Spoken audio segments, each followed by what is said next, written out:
Malam semalam aku dengar satu live dalam room Gaps. Adalah itu YB Kunak, YB Nur Azlina. Dia masuk dalam room. Jadi aku komen lah dalam room itu.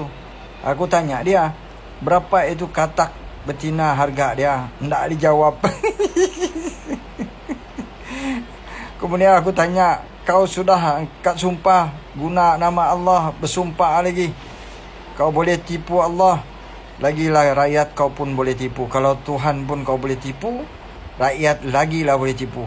Oi, koyak itu katak, koyak dia. Terus dia menjawab, nak tentu arah dia. Menjawab dia, aku sudah bayar kefarah bah. Bayar kefarah dia guys. Dia sudah jadi ustazah malam tadi sama cikgu Gap, jadi ustaz dia. Ya, cerita pasal agama. Aku sudah tanya itu ustaz-ustaz, dia cakap tentang itu sumpah. Nah, sudah bayar full kafarah, aku sudah bayar. Dia cakap, ini soal bukan setakat kafarah kamu sumpah. Ini soal tentang integriti, tentang amanah. Pertama, kamu diangkat menjadi calon oleh parti warisan. Ada tanda tangan, ada bagi watika daripada presiden parti. Kamu khianati presiden parti, kamu khianati parti warisan, kamu khianati penyokong-penyokong, petugas-petugas parti, kamu khianati diri kamu, keluarga kamu, saudara mara kamu, dan kamu khianati pengundi-pengundi kamu. Ini soal khianat bah. Kau tahukah? YB Azalina, kau tahu agama kah?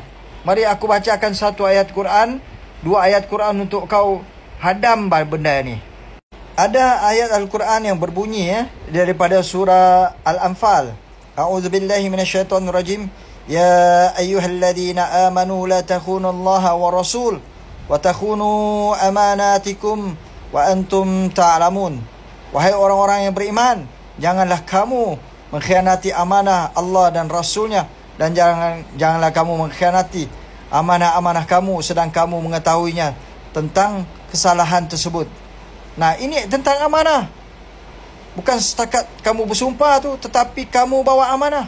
Yang kamu bersumpah, kalau kamu keluar, kalau kamu melompat, kalau kamu dipecat, kalau kamu buat kelakuan sehingga menggugurkan kamu daripada parti, kamu bersumpah, kamu akan letak jawatan, tapi kamu tidak bawa.